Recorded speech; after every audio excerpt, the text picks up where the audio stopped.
Artinya manusia mampu bikin unta normal yang lewat indukan, mampu ndak? Ndak. Artinya umatnya Rasulullah lebih sering melihat kekuatan Allah Subhanahu wa ta'ala kulla waqtin wa hinin, setiap saat, karena cara berpikir sudah dibenahi Al-Qur'anul Karim. Jadi gampang sekali, mukjizatnya Quran tuh gampang sekali, anak raro kebangetan gitu. Paham ya? Maka untuk jadi wali umatnya Nabi itu lebih mungkin karena melihat kedahsyatan Allah setiap saat. Nggak usah nunggu sesuatu yang super kayak apa? Kan filakil bahri, sebagaimana laut terbelah oleh tongkatnya Nabi siapa? Musa. Terus ketiga, kalau logika mukjizat gini itu terus menerus seperti yang dialami Nabi Musa, resikonya adalah umat selalu menuntut hal yang aneh-aneh dan melupakan hal yang pokok. Itu lebih bahaya lagi. Misalnya begini, contoh gampang, kita ini hidup di bumi setelah sampean belajar ilmu falak atau astronomi atau belajar geologi, planet yang sebesar ini apa, semuanya itu sudah maha dahsyat. Gara-gara kita berpikir butuh kejadian yang aneh, ya gara-gara ingin kejadian yang aneh, mungkin lama-lama Anda ingin cari model hewan yang kepalanya itu di pantat, baru percaya kudrahnya Allah. Lama-lama kamu jadi dukun, seneng ular yang berkepala manusia, itu baru dahsyat. Nanti menjadi klinik. Makanya kritiknya ulama, mukjizat itu tidak perlu dituruti. Karena kalau dituruti itu bahaya bagi kelangsungan kenormalan kita. Makanya kata Abdul Hamid Khan, termasuk kitab yang saya kagumi, kata beliau begini, yang menjadikan orang kafir adalah dia nganggep kudrahnya Allah Ta'ala itu bergantung sesuatu yang dahsyat. Dia nggak sadar bahwa keseharian dalam hidupnya semuanya pertunjukan kudrahnya Allah Subhanahu wa ta'ala. Kayak tadi saya contohkan nyamuk tadi, inna woha la yastahi ayyadriba masalam ma, terusannya ba'udotan fama fokwa. Kayak apa susahnya bikin nyamuk? Sudah kecil, punya alat kelamin, punya organ, punya urat, lalu dalam tubuhnya juga ada kuman, kumannya juga berorgan. Kebayang nggak Anda bikin seperti itu? Enggak. Dahsyat mana dengan tongkatnya Nabi Musa?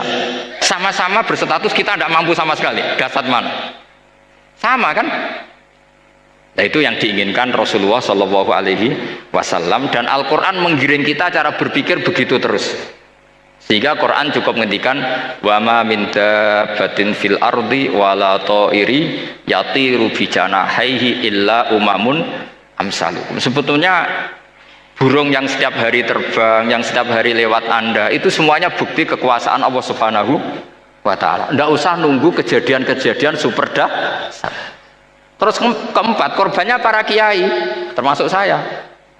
Jadi nanti kalau saya tidak bisa haji terbang, wah tidak kiai, tidak bisa terbang. Tidak bisa kayak Harry and Potter misalnya gitu, tidak bisa kayak Harry. Jadi nanti kiai juga dituntut gitu, bisa terbang kayak Aladin. Jadi nanti repot. Semua kebenaran agama bergantung pimpinannya ini punya kedahsyatan-kedahsyatan itu.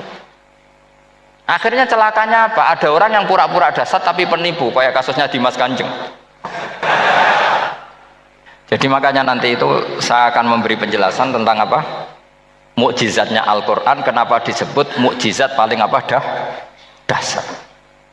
Ini saya bacakan tag pokoknya ya, supaya sampean tahu. Ini tabaruk sama Imam Bukhari ya. Redaksi yang diriwayatkan Imam Bukhari, qala Nabi sallallahu alaihi wasallam, ini ikut kitab Fadhailil Quran. Ma minal anbiya'i nabiyyun illa u'tiya minal ayat ma misluhu amana alaihil bashar. Wa inna ma kana alladhi utituhu wahyan awhahu wa ilayya fa arju an akuna aktsarahum tabi'an yaumal qiyamah. Jadi semua nabi punya mukjizat, yang lewat mukjizat itu orang dipaksa iman karena dahsyat tadi. Saking dahsyatnya terus cocok tidak cocok itu percaya. Tapi kata Rasulullah, mukjizat saya itu berupa wahyu, yaitu Al-Quran, dan saya berharap dengan mukjizat itu saya adalah nabi paling banyak pengaruhnya yaumal qiyamah. Maknanya paling banyak orang yang iman. Terus di sini dikomentari oleh syarehnya ya, oleh penyarahnya, yaitu Ibnu Hajar Al Asqalani. Ya saya baca Arabnya saja. Sama harus pura-pura paham jadi keren. Jangan minta saya terjemah nanti harus pura-pura paham. Bagus kok, mantas sabah bi qaumin fahuwa minhum. Jadi bergaya orang kaya ya dikira apa? Kaya. Bergaya ulama ya dikira apa? Ulama. Nanti bergaya wali juga dikira wali. Saya baca ya, ini luar biasa menurut saya. Al makna annal mu'jizati al madiyata kanat khisyatan tusyahadu bil absor kana qoti soleh wa asa Musa wa mu'jizatul Qur'ani tusyahadu bil basirah. Jadi kayak tadi, kedahsyatan tongkat Musa itu karena apa? Laut kok bisa dibelah sebuah tongkat, itu aneh. Kalau maknanya aneh adalah di luar kemampuan manusia, nyamuk lebih aneh. Kayak apa susahnya bikin organ apa? Nyamuk yang sekecil itu. Artinya bedanya apa? Tongkatnya Nabi Musa dengan pertunjukan nyamuk yang sama-sama mengarah satu titik, yaitu mengakui absolutisme kudrahnya Allah Subhanahu. Sama ndak? Sama. Sehingga umatnya Rasulullah tidak perlu ditunggoni mukjizat simsalabim. Cukup penalaran akal. Ini namanya basirah apa? Basirah. Nggih jelas ya? Mohon sampean ra usah kepen roh tokate Nabi Musa to. Cekap melihat apa? Nyamuk. Ya sudah bagus, sudah maju, sudah keren. Ya jelas ya. Li'annal ladzi yushahadu bi ainir ra'si yang qaridu bin qiradi musyahidihi walladzi yushahadu bi ainil aqli baqin yushahiduhu kullu man jaa ba'dal awwali mustamirron.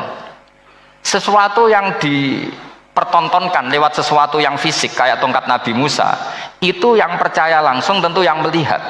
Setelah itu ada yang percaya, ada yang enggak. Bisa saja itu hoax, bisa saja macam-macam. Tentu yang nggak percaya tentu salah ya, kita sepakat. Tapi tetap saja yang nggak menyaksikan itu bisa saja nggak percaya, paham ya? Tapi logika kedahsyatan nyamuk, siapapun yang punya nalar percaya.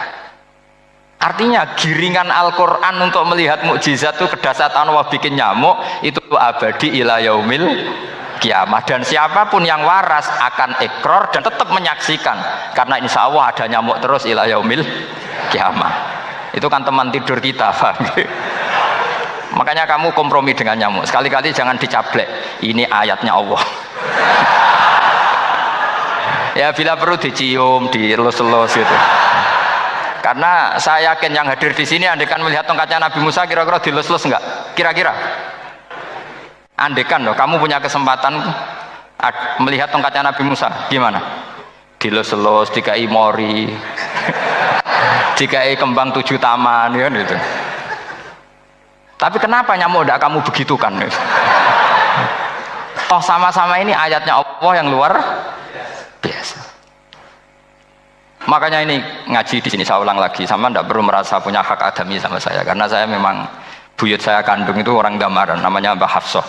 Hafsah itu binti Maksum bin Soleh bin Asnawi Sepuh. Jadi saya ini termasuk turunan beliau yang keluar dari Kudus di Rembang. Karena mbah saya kandung itu sepupunya Mbah Sahal ya, sama Mbah Sahal ibunya Badiah ya putrinya Mbah Hafsah ini. Kalau ibu saya namanya Sofiyah ya putrinya Mbah Hafsah ini. Jadi kenapa saya cerita ini ya, memang Quran sudah terang-terangan ngendikan dzurriyatam ba'duhan apa mimba. Jadi kekuatan dzurriyah itu luar biasa. Jadi kita menjaga harkat dan martabat para leluhur supaya ilmu ini terjaga. Jangan marisi gaya netok, bayi alim terus putune pedita-pediti gak alim terus gak keren, menurut saya itu malu itu. Jadi marisi itu ya kalau putunya orang alim ya alimnya, jangan marisi mulyane. Orang alim terus mulya tok gelem dicucup itu gak keren menurut saya.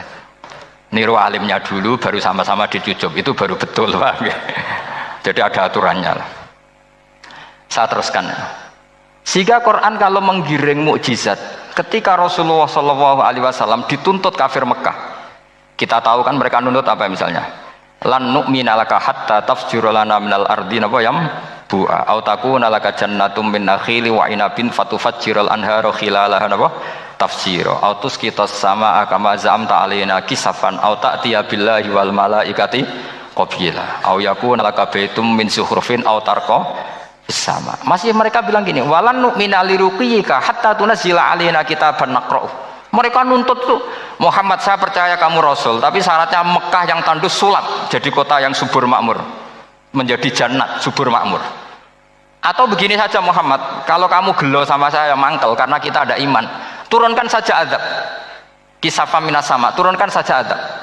Atau begini Muhammad, kamu kan bilang utusan Allah, kamu datang saja bersama Allah digandeng gitu, digandeng terus sama Allah diangkat tangan kamu, dimaklumatkan kalau kamu Rasulnya. Au ta'tiya billahi wal malaikati qabila. Karena mereka dengan logika yang salah, yang dikatakan mukjizat itu sesuatu yang seperti itu. Artinya kalau kamu berpikir mukjizat yang seperti itu, berarti Anda turunan kafir Quraisy. Anda turunan apa? Kafir Quraisy. Maka nggak boleh berpikir mujizat seperti itu.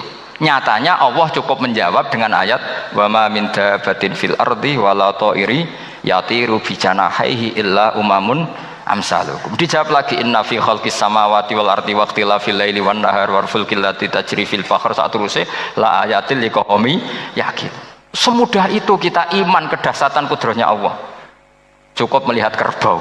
Kok bisa ya jaga populasinya? Padahal tidak pernah dia seminar cara jaga populasi. Nyatanya tetap terjaga. Tanpa lamaran ya bisa jaga keturunannya. Tanpa sesar ya anaknya lancar. Tanpa sesar kan? Artinya mereka bisa. Karena di sini ada kudratullah. Ada apa? Ada kudratullah.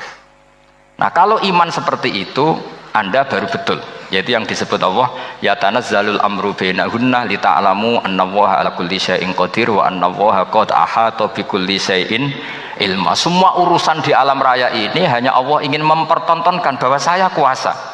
Jadi tidak perlu nunggu yang aneh-aneh. Sehingga andaikan saya ketemu Nabi Musa dan ketemu Rasulullah Muhammad SAW, pasti saya milih Nabi Muhammad sebagai ketua. Karena Nabi Muhammad yang bikin sarana iman dengan sarana yang seluas-luasnya, dan sarana ini tidak habis dan ada di mana saja, yaitu sarana ikrar bahwa Allah kudroh dan kudrohnya tanpa batas. Nabi bikin sarana apa saja, melihat langit, bumi, lautan, nyamuk, hewan, semuanya sarana untuk ikrar kudrohnya Allah Subhanahu wa ta'ala. Sementara Nabi Musa mempertontonkan hanya nunggu mukjizat sing khariqun lil adat. Paham ya? Makanya wajar kalau Nabi bergelar Afdolul Ambiya Sayyidul Awalin wal Akhirin, karena memang lebih efektif cara menggiring supaya orang iman. Sekarang sudah tahu kenapa Nabi jadi Sayyidul Awalin wal Akhirin? Sudah ya? Mungkin kemarin-kemarin tahu tapi gak tahu logikanya. Pokok iman selewat ke musola ngaji iman. Itu iman yang kurang betul itu, karena tanpa nadzor. Itu namanya taklid yang statusnya mukhtalaf alaih, masih disidangkan di MK. Paham ya? Iman jadi iman taklid itu iman yang masih disidangkan oleh para ulama. Ada hakim yang bilang sah, ada hakim bilang tidak sah. Tanya anak-anak Qudsiyah, imanul muqallid itu mukhtalaf alaih apa mujma' alaih? Mukhtalaf alaih. Kalau imanu ahli nadzar mujma' alaih. Insya Allah barokahnya ngaji ini semuanya min ahli nadzar, apa? Min ahlin. Jangan amin sudah jadi, ini sudah jadi ini. Kalau amin kan masih berdoa, bisa makbul bisa ndak. Nggak boleh iman kok. Ayo iman kepada Allah dan Rasul, amin, nggak boleh. Sesuatu yang pasti nggak boleh diamini, itu kan jadi kacau nanti. Harus bilang apa? Sami'na wa ta'na. Nanti lama-lama kamu disuruh Allah, ayo sholat, amin. Nggak boleh. Jadi amin itu ada itu. Ada aturannya. Tapi bukan berarti saya nyalahkan jenengan, enggak. Ya memang salah gitu. Jadi kan. Ya enggak usah disaya, memang statusnya salah. Ya saya ulang lagi ya.